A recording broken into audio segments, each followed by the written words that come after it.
Midgard was the land of the descendants of Ask and Embla, the first pair of humans created by the gods. Mankind survived with the protection of the gods, who had always shielded them from the forces of chaos. Thor, the terminator of giants, prevented the land of men from being taken over by the Jötnar. Under the gods' protection, mankind thrived without ever forgetting to pay the proper sacrifices to the gods. These men were used to dealing with the strictness of winter and were always preparing themselves to counteract all the difficulties that a long, icy winter could subject them to. But even these men knew that the reign of the gods would not be eternal, and that the Asgardian deities would have to face the forces of evil during Ragnarok. In Midgard, the land of men, the summer was ending. It all pointed to a great harvest ahead. But a cold wind blew, and unexpected frosts devastated a great share of the crops. The tree leaves quickly acquired autumn colors and fell way before the expected period, a sign that a harsh winter was approaching. Even with their crops ruined, men tried to prepare themselves as much as they could for the impending winter. But despite that determination, they could not be ready to face the approaching nightmare. Fimbulvetr had arrived, and with it the long winter. 3 winters would follow without any summer in between. Men and their livestock found shelter from the intense cold in their coats, in an attempt to survive without perishing before the freezing cold. The nights appeared to be longer. Every night, men feared that the sun would never rise again. Their food supplies would end, and due to hunger, they were forced to all eat egg-producing chickens and even their pets. Those who attempted to hunt an animal in the cold became easy prey for the packs of Fenrir's offspring. Men began to fight between themselves for scarce resources. Brother fought brother. Children challenged their parents. Chaos settled among men. The war axes were always drenched in blood. In Asgard, the Yserian gods watched the signs that pointed to the ultimate quarrel between the gods and the forces of chaos. This cataclysmic event will be known as Ragnarok, the twilight of the gods.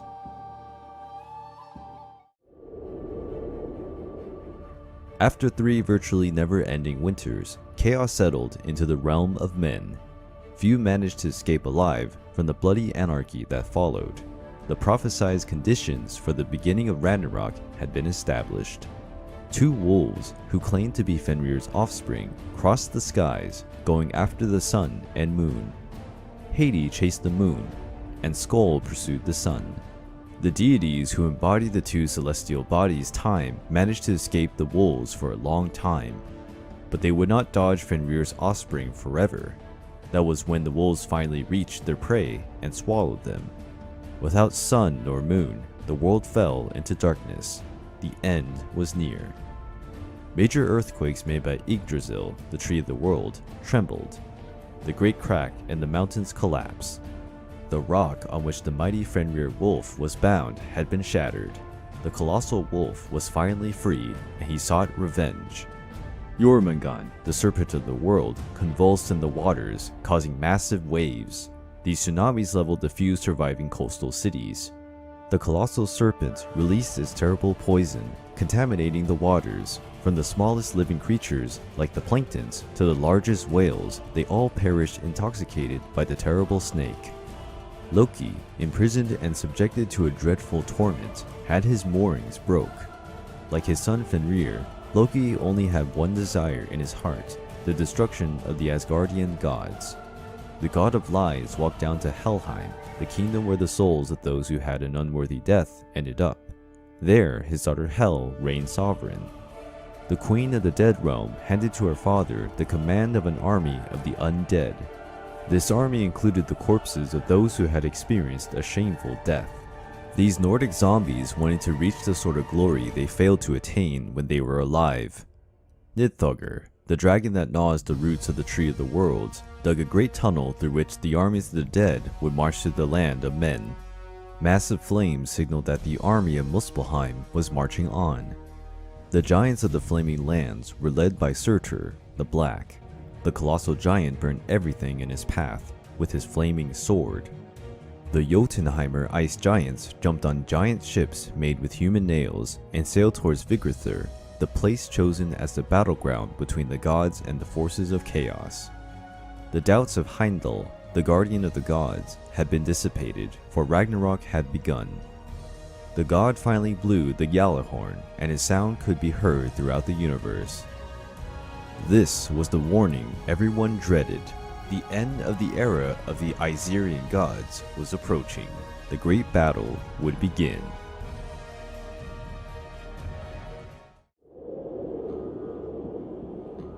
Heimdall's ringing horn announced that the day of the final battle had finally arrived.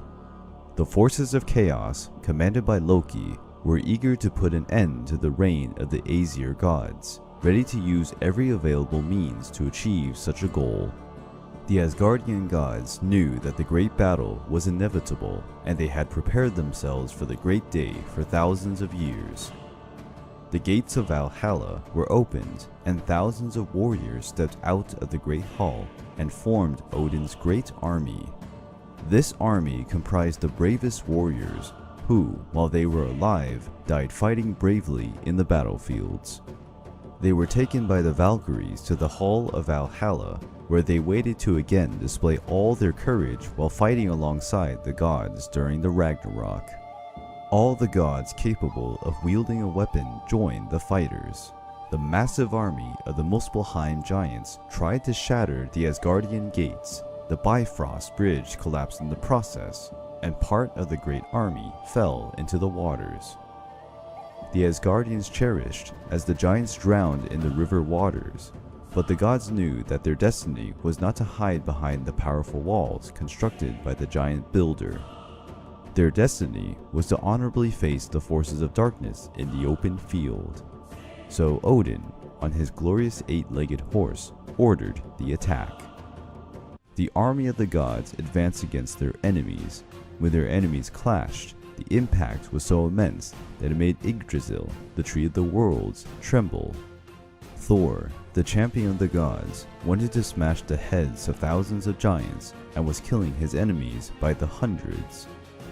The ice giants were led by Hyrm during the final battle, fighting Odin's ranks with great courage. Loki guided Hel's armies of living dead, composed of the dead who had experienced an unworthy death. Frey, the Vanir god, fought bravely on his golden boar next to the Asgardians. The valiant god attacked Surtur, the mighty leader of the Muspelheim fire giants. Frey did his very best, but that was not enough to defeat Surtur, who killed the Vanir god with his flaming sword. Before his death, Frey regretted having given his magic sword to Skirmir, since everything could have ended differently if he had had it in his hands. Frey was the first god to crumble on the battlefield, and many others would follow him. Tyr, the warrior god who sacrificed his hand for the gods in order to trap the wolf Fenrir, also fell after facing Garm, the powerful wolf of Hel, who defended the world of the dead. However, before his death, Tyr still managed to stick his sword into the hellish beast's heart. The battlefield was shaken when Jötunheimr, the serpent of the world, appeared ready to fight. The creature unleashed a mist of venomous gases that killed the warriors of the gods. After encountering the serpent, Thor felt an immense impetus because he had been waiting for the decisive battle between him and his old rival. The fight between Thor and Jötunheimr was nothing short of epic. The gigantic serpent attempted to swallow the Asgardian hero as the latter dodged his strikes and counterattacked with powerful hammer blows. The god of thunder managed to hit Jötunheimr, forcing it to plunge into the ground, wounded. Thor unleashed a deadly blow to the serpent's head. The Asgardian gods and warriors cherished their champion's victory. Nevertheless, Thor's strike was so strong that it shattered Jötunheimr's poisoned pockets, spreading a venomous cloud around Thor. Thor dropped on his knees and fell dead, poisoned. Without his ultimate champion, the battle against the forces of chaos became even more difficult for the gods. Fenrir, the giant wolf and son of Loki, devoured all those who opposed him, but he wanted to find Odin, his mortal enemy.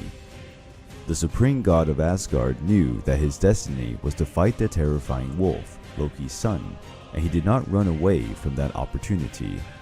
Odin spurred Sleipnir and advanced against Fenrir. But Odin's destiny was not to get out of this clash alive. Fenrir opened his massive mouth and devoured the father of all. The gigantic wolf mocked the gods after his victory against Aesir's wisest. That vexation filled Vidar's heart with hate, Odin's son. His fury gave him massive strength. Vidar attacked Fenrir, and the latter tried to bite him, but Vidar stuck his feet into the wolf's tongue and, with his strong arms, pushed his teeth away. The strength he put in was so colossal that he tore Fenrir's jaw in half. The gigantic wolf was dead. Even with his son's death, Loki felt satisfied with the carnage while watching the fall of the gods, one after the other. Heimdall, the guardian of the Rainbow Ridge, advanced between the army of the dead of Hel, making his way to Loki. Heimdall and Loki dueled, and the plasticity of the quarrel made it look like a deadly dance. Loki and Heimdall hit each other several times. The duel did not have a winner, and both died. The giant Surtur burned the world with his sword. The flames took over everything. There were no fighters on the side of the living, nor on the side of the dead. Only ashes remained. The flames reached Asgard, and the palaces were consumed by rivers of fire. The water level of the oceans rose to form a major flood. There was nothing else on Earth. The age of the Aesir gods was over. The waters that swept the earth receded, and in the earth that emerged after the flood, plants started to blossom again. A new sun emerged and put an end to the darkness that had taken over the earth. The Yggdrasil tree did not withstand the damage during the Ragnarok and fell, but inside the great ash tree, a secret surprise was concealed. The gods had hidden a couple of mortal beings so that the human race could resist the events of Ragnarok. The world would be repopulated again thanks to the love of this couple. The Asgardian kingdom had disappeared, but a new kingdom called Ithvalor would take its place. 6 gods took their seats in Ithvalor, the sons of Odin. Vidar, who killed Fenrir, and his brother Vali were there. The sons of Thor, Magni, and Mothi carried the god of thunder's hammer, standing for this new kingdom. Balder, the most beloved of the gods, emerged from the world of the dead, who together with Hother rose to take the last seats. There, they remembered the old traditions and discussed the future, trying not to repeat the mistakes of the past. The gods found the golden chess pieces used in the gods' games, and just like their parents, they began a new round of the ancestral game. A new cycle was beginning.